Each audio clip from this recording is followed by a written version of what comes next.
作為掛下名嘅校監，尋日首次約成班港大校務委員同港大校長去禮賓府食個 lunch， 係好合理，係嘅，亦都係好合邏輯。連佢都話：咁今日純粹係一個社交嘅場合，當然啦，我哋自己嘅機會都提咗一個香港大學最關心嘅嘢，就係我哋宿舍嘅問題。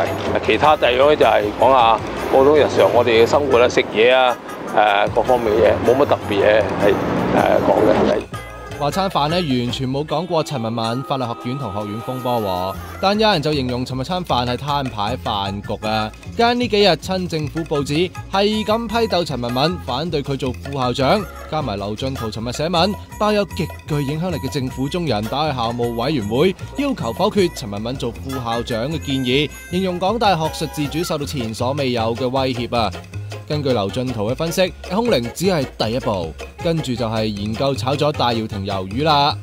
壇嘢咧就唔係生安白做㗎，郭榮鏗都由校內嘅人得知 CY 同行會曾經直接游說校務委員，務求要陳文敏墮馬。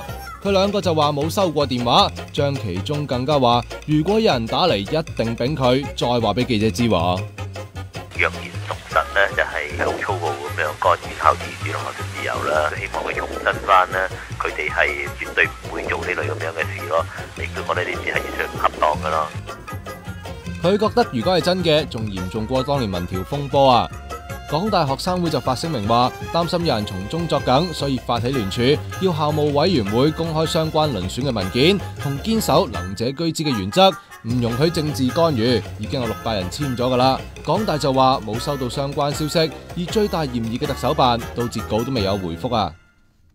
屯門爭啲人踩人，黃生影低晒，以呢3種方法 send 嚟，多謝讀者齊撐，獨家猛料接二連三。